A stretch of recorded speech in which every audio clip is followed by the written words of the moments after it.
What's up, guys? Iceman here. So there's been some changes for Project Diablo 2. One of the perhaps better ways to play Diablo. Some would argue the best way to play Diablo. I've been playing it since its release, and I was hesitant to try D2R. But I did anyway. And you know what? I'm glad that these two entities exist separately. And some just fantasize about, like, the merging or something. I'm glad that they stay separate. That competition right there, that's key. Then they both working for our attention, alright? When they merge, they know that they don't have to work as hard, you know what I mean? They know they don't have to fight for our attention anymore. They merge. Not to say that's what these guys do, because they wouldn't. Because the Project Diablo 2 team, they're serious fans. And it maintains the old art style and things like that. So that's why I like to play it. And some of the characters, they didn't really go through those forced, non-consensual changes. You know what I'm saying? So I'll leave it right there. Leave it just as that. But it's kind of nice playing D2 the way it was meant to be played, with the characters that we know and enjoy. Alright? So I'm fixing to play me some PD2 right there when this new thing releases. I think it's season 5 or some shit, but check it out. I mean, first off, they have a couple videos, and then there's a list of things that they changed, alright? So I'll show you a couple videos first. Gamble refresh button, alright? Thing is, D2R, it seems like they took a lot of stuff from PD2. That's what many are speculating. So this shit just makes sense, you know? This is just something that people kind of like that's in D2R. So here it is here in PD2. And that's what they do. I think they get like a general consensus of what the fans want. What the hardcore fans want, alright? That's kind of what they do with PD2. It's a great way to play, dog. Look at this. This is big. This is really big. This is one of the reasons why I just wanted to go to D2R. It's because they didn't have a shared stash in PD2. But now you get that massive stash. See, it's pretty damn big. Is this the size? Yeah, I think this is the size it's always been. I don't know if this first tab, is this as big as D2R or not? I don't even know. I've been playing Diablo 1 for the last week. I just don't remember, dog. But nonetheless, look at all these tabs you get. Apparently, the single one right here is for the player, or the individual character. Then all the rest are shared. Alright, so you can still make mules, and they'll have like their whole inventory in this single stash to share. Or just to themselves, rather. And then all these will be shared. So, I think it's absolute toad. I mean, that's a big deal. It was Dane, or Adam Joel, rather, who let me know of that when I was streaming just the other day. He came in the stream, he said, I asked him what he's been up to. He said he's been playing PD2, and he mentioned stuff like this, the shared stash thing, so I go on the website, and here it is. Yeah! So check out Adam Joe if you guys are interested. It's Dane from back in the day. He streams on Twitch and shit, alright? He's one of the 2 moderators on my Discord. And follow this Discord. Follow my Discord. Hey, yeah. The Iceman. Yee, or whatever. It's right here. Alright? Yes, follow that shit. Linked in the description below.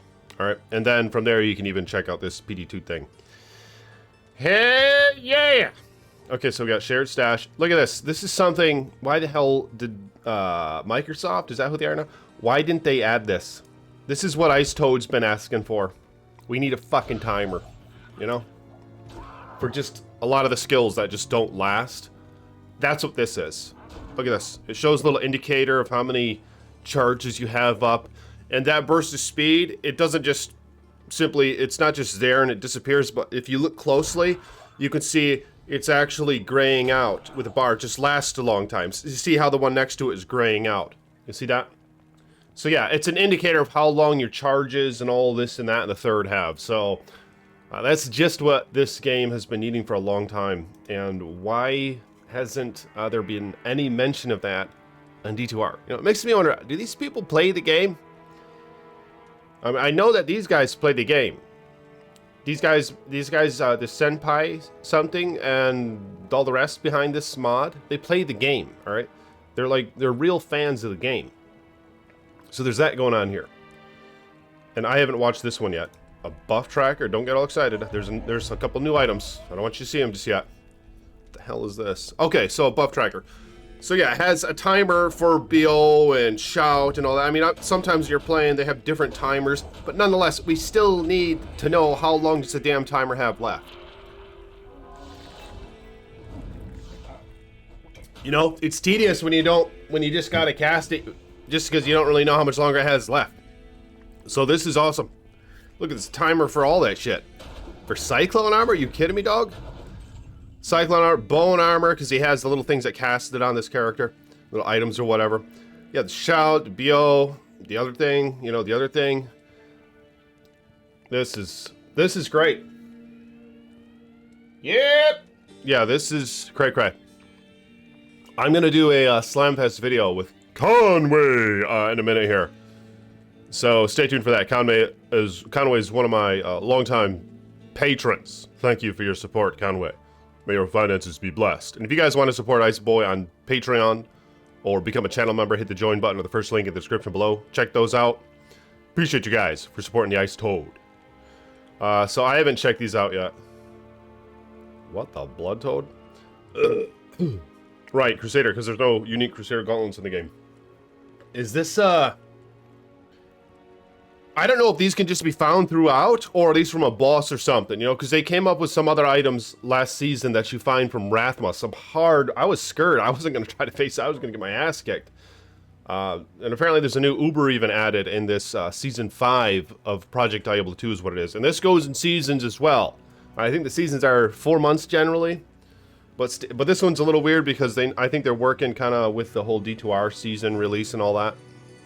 They're kind of trying to time theirs whenever D2R is released. Something like that might be going on, so it might be a bit less, a bit more this time around.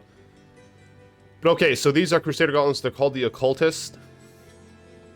A lot of strength, but that's fine. If you're wearing Spirit Shield, you got to have that strength anyway. 20 FCR, 34 reduced curse duration, hit blinds target. Oh, that's interesting. Hit blinds target. You're like a caster sort of thing. Increased max mana 27%. Wow.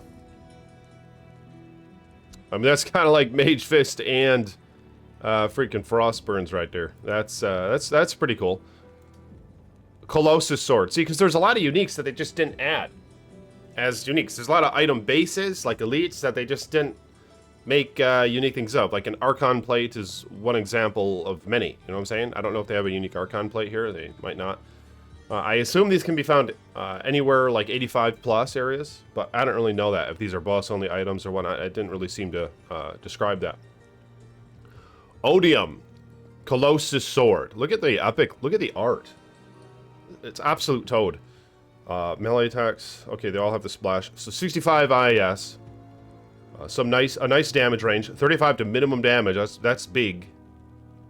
One hand damage 246, so not max, but you can slam this stuff obviously for hell. I think you can get 6 sockets in this if you slam it and get lucky. So reduced curse duration. The whole curse duration thing is probably going to be big in the added content. Is kind of what I'm guessing.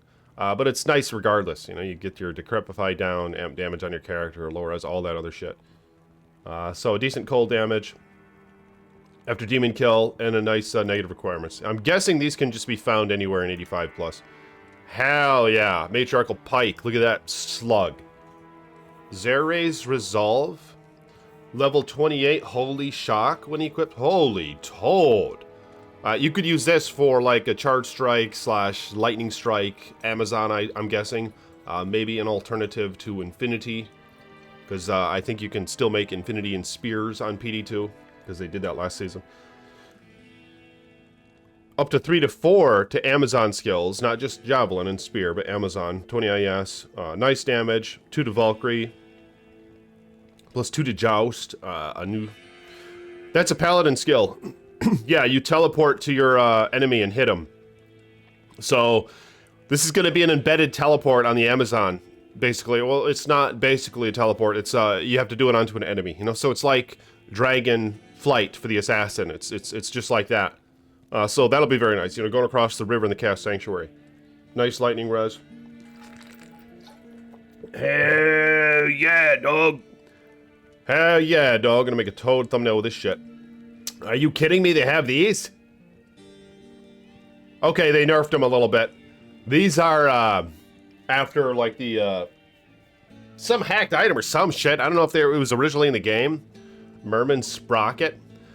I always imagine like having these as a duck, because back in the early days, like you'd see images of these online. And you're like, are these real boots? Are these some hack shit?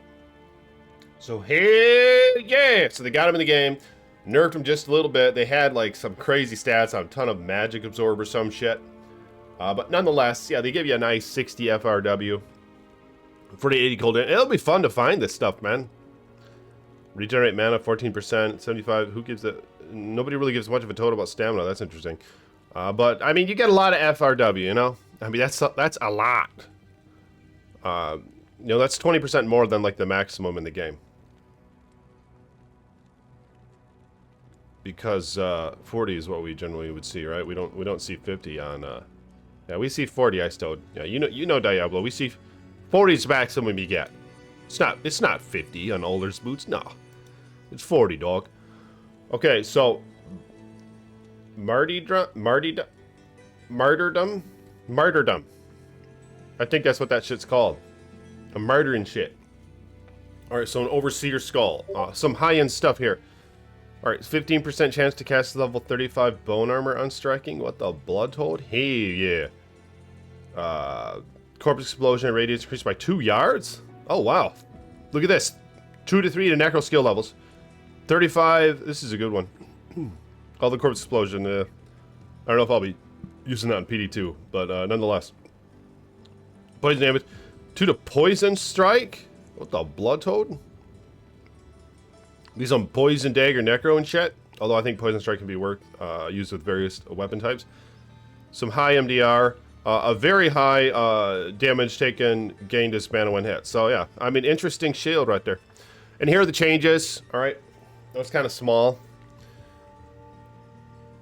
PD2 Season 5 developer teases. So this isn't all of it, and these are just teases apparently. All right, Players 5 maps will be returning. Some sort of Player 5's dungeon thing where you gotta have 5 players to do it or something. And I think it's often a variety, so it's difficult. You gotta have like fire character, physical character, you gotta have all sorts of shit. It varies though. New shared stash, 1 personal page, and 9 shared pages. 5 new endgame uniques with roughly 10 planned for release. Hey, yeah. Endgame uniques. But nonetheless, I think that means you can find this shit anywhere. That's 85 plus, where you could find, you know, the level required item. Like, it's not like some Uber item, I think, is what's going on with these new items. Okay, which is nice, you know, it's nice how you can find more shit in the pit or chaos or whatever. Physical Pierce is now a local mod, similar to Deadly Strike or Crushing Blow. So, yeah, you can actually, you know, negative 13 enemy physical resistance on gloves or whatever. So that's going to be convenient, you know, for physical characters. Gamble screen will now have a refresh button. Some of this stuff, you know, is redundant what we already looked at. Auto gold pickup has been improved to automatically pick up all gold around the player. Yeah, that's handy, because I think you had to, like, run directly over it or some shit. New buff duration trackers have been added. Yep, you saw that. Ethereal item bonuses on weapons have been reduced by 50%, and that lost power has been added to the bases themselves. This will result in ethereal items still being the same power as well as best in slot, but the difference between Eth and non-Eth has been reduced. Drop rates of Diablo clone and Wrath materials will be getting increased by a large amount, so more incentive to do them. A new endgame Uber with modifiable difficulty. Hey, I want to modify that shit. I want to make that shit easy as fuck. I want to make that shit easy as a toad. So maybe I'll dare do it if I can make it easy as a toad. But I'm guessing that they're meaning that the difficulty like can be raised and stuff, you know. All right, but there it is, right there. What do you guys think about that? Let me know in the comments below. Are y'all going to be playing Project Diablo 2? I don't know when the ladder reset is. Let me know in the comments below if you guys have any idea when it's expected to be the whole Season 5 thing. I think I'm going to check it out, dog. I think I'm going to check it out, and we'll see how that goes. Yeah. Hope maybe I'll get, you know, a good share of D2R in first, but we'll see how it goes. Yeah, let me know what you guys think about all that. Let me post the thing. Yep. Appreciate you guys for supporting the Ice Toad. Become a patron if you want, or a channel member. Links in the description below. But yeah, let me know. Are you going to be playing PD2, and do you like these changes that they've implemented thus far? And what do you like and dislike about, you know, PD2 where it stands right now? Let me know in the comments below. And do you prefer it over D2R? Yep. All right, I'll talk to y'all later. Peace be with you.